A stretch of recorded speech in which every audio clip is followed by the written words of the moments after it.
A war fought in the mind.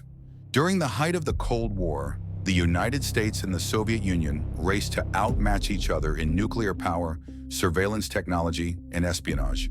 But beneath the surface of this global standoff, a stranger, quieter war was unfolding, one not fought with weapons or satellites, but with human consciousness itself. Fearful of reports that the Soviets were training psychic operatives, the U.S. intelligence community launched its own top-secret program, a bizarre, long-running experiment in extrasensory perception and mental projection. What began as a small-scale contract with Stanford Research Institute would evolve into a sprawling, decades-long effort to turn the human mind into a tool of war. Known officially as Project Stargate and operating under various code names like Grill Flame, Sunstreak, and Gondola Wish, this program explored the controversial phenomenon of remote viewing, the ability to see distant places, people, and events using only the power of thought. For over 20 years, psychics were trained like soldiers. Their visions were analyzed, logged, and, at times, acted upon by military intelligence. Some sessions led to real-world leads. Others veered into strange and uncharted psychological territory. But through it all, the program survived, funded through black budgets, shielded by secrecy, and propelled by just enough results to keep it alive. And then in 1995, it was all declassified. This collection of 10 narrative stories dives deep into the surreal world of the CIA's psychic spy program.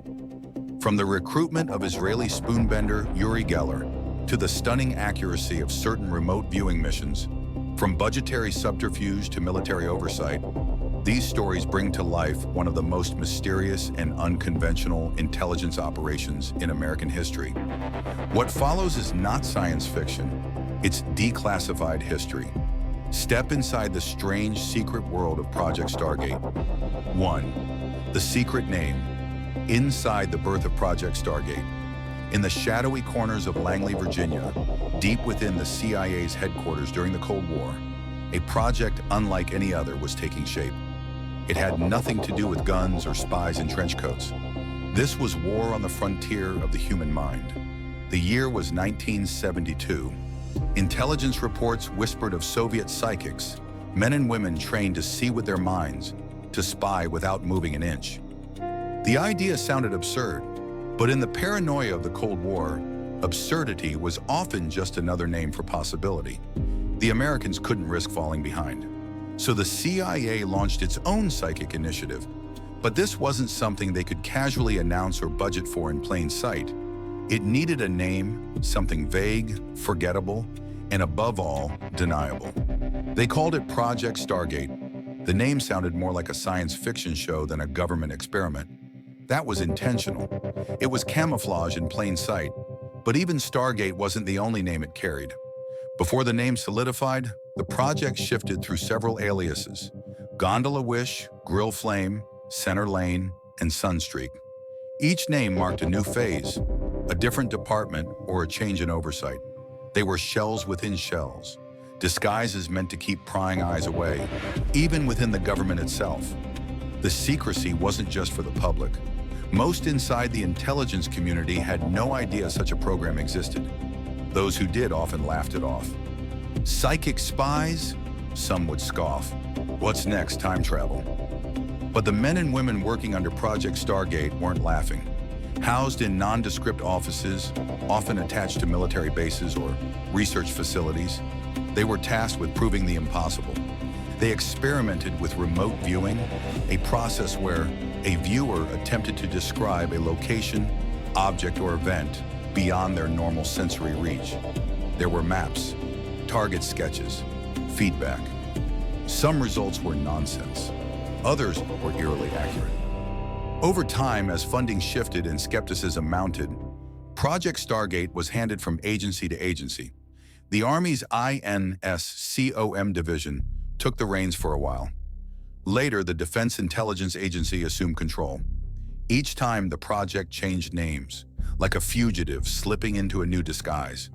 But through all the changes, the core mission remained: to weaponize the human mind. Despite internal battles, public ridicule, and the ever-present doubt, Project Stargate endured for more than 2 decades.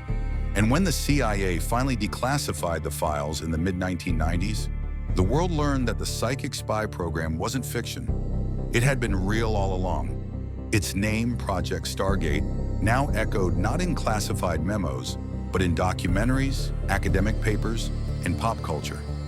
What had once been buried under layers of code names and government silence was now part of the historical record.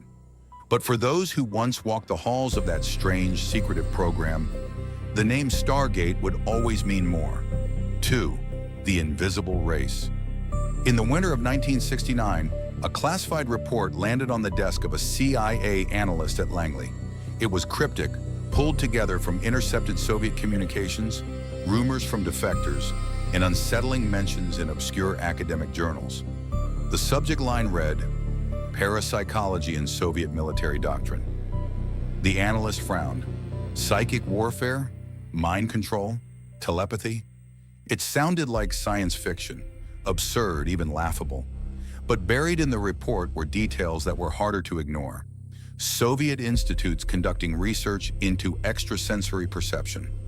Reports of psychics being trained to influence enemy decision-makers, to disrupt missile systems, to spy without ever leaving a room. There were whispers of something called psychotronics. Soviet military officials weren't just experimenting, they were investing millions. At first, US leadership was skeptical, but as more reports trickled in, a troubling picture began to form. What if the Soviets weren't crazy? What if they knew something the Americans didn't? In the paranoid climate of the Cold War, the mere possibility that the USSR might gain an edge, no matter how bizarre, was enough to trigger alarm.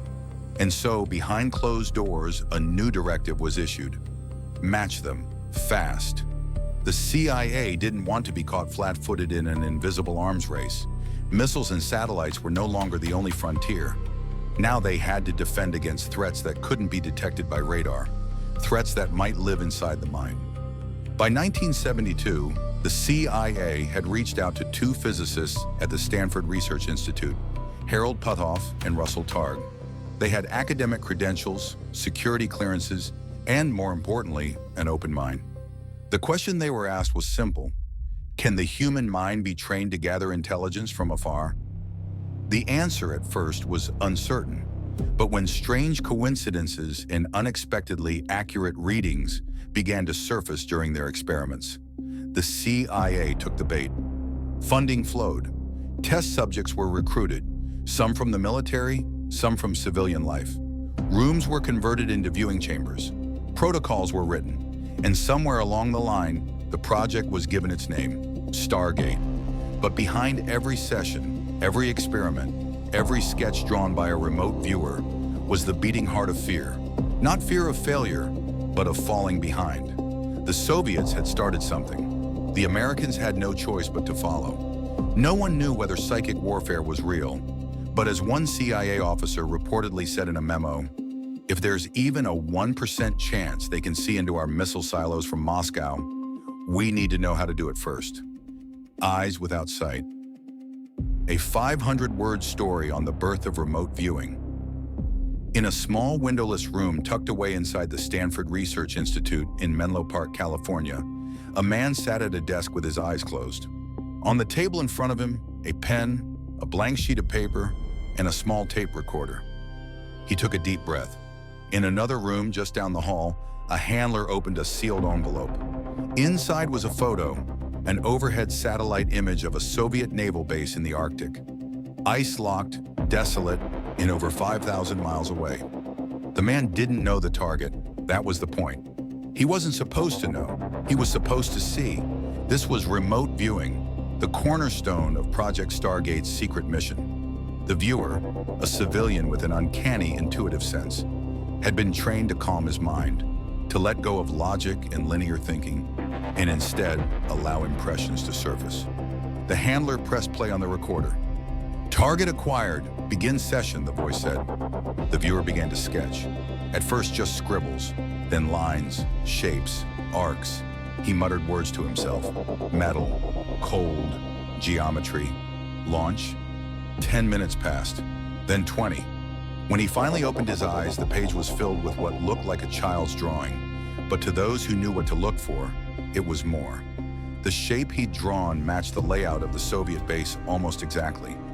Docks, submarines, radar installations. It wasn't perfect, but it was close enough to raise eyebrows. The CIA agents watching the session didn't cheer. They didn't nod. They simply exchanged glances. Not because they fully believed, but because they no longer fully disbelieved. This wasn't a one-time trick. It happened again and again. Sometimes the results were vague or wildly off, but sometimes they were shockingly on target. The process was refined. Viewers were taught to focus on coordinates, random strings of numbers tied to real-world targets. The viewer wouldn't know what the numbers meant. He or she would simply sit in silence and describe whatever came to mind. Mountains, silos, hostages in a windowless room. The data went to analysts who matched sketches and descriptions with actual reconnaissance photos. Some findings were discarded. Others were passed up the chain of command. In time, remote viewing sessions were used to search for missing soldiers, secret weapons, terrorist hideouts, even downed aircraft behind enemy lines.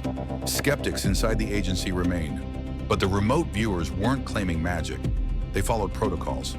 They worked like analysts, just using a different kind of lens. A lens that didn't rely on satellites or surveillance planes.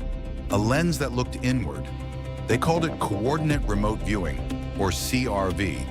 The term was clinical, neutral, fit for official memos. But among the tight-knit group of researchers and operatives, they called it something else, seeing in the dark. And in a world full of shadows, that made all the difference. 4. Training the mind for war. Sergeant Mel Riley had spent years in uniform, first learning how to shoot, then how to survive in the field. But nothing in his military training had prepared him for what he was now being asked to do. "Close your eyes," the instructor said. "Describe the target." There was no satellite image, no intel briefing, just a coordinate, a meaningless number on a piece of paper, and a quiet room that smelled faintly of coffee, stress, and something stranger, possibility. Riley wasn't alone. Alongside him were other participants, some military, some civilian. A few had reputations for uncanny intuition. Others were skeptics drawn in by curiosity. But all of them had been selected for one reason. They showed potential. This wasn't a science class or a seance. This was remote viewing training, part of the CIA's secret psychic research program, Project Stargate. And the mind, they believed, could be shaped like a muscle. It just needed the right kind of workout. Their instructor, Ingo Swann, wasn't your typical government contractor. He was an artist, a self-proclaimed psychic, and one of the architects of remote viewing itself. But Swann wasn't interested in mysticism. He was obsessed with structure, protocols, discipline, data. His method was called Coordinate Remote Viewing, CRV, and it operated more like military training than meditation. Each session followed a strict regimen. Stage 1, get impressions.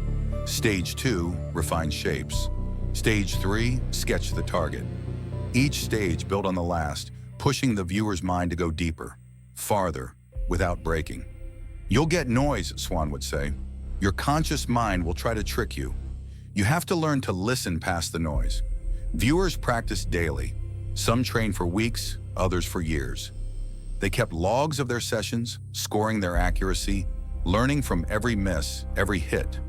The work was tedious, frustrating, sometimes humiliating. But every so often, someone would describe a location they'd never seen with stunning detail. A mountain ridge, a missile silo, the color of a building's roof halfway across the world. And when that happened, the tension in the room would shift. This wasn't guesswork, it wasn't imagination, it was data, and the government wanted more. Soon they were recruiting soldiers, teaching them to quiet their minds, to trust the strange flickers of imagery and feeling that surfaced during sessions. They taught focus drills, biofeedback, and controlled breathing. Some learned to sketch intuitively. Others became adept at verbal reporting, listing raw sensory impressions without judgment. They were not called psychics. That term was taboo. Instead, they were viewers, trained mental operatives in a war with no visible battlefield. The work was classified, the results inconsistent, but the message was clear. This was serious. One officer later said, "It was like being trained to be a weapon. but your weapon was your own mind.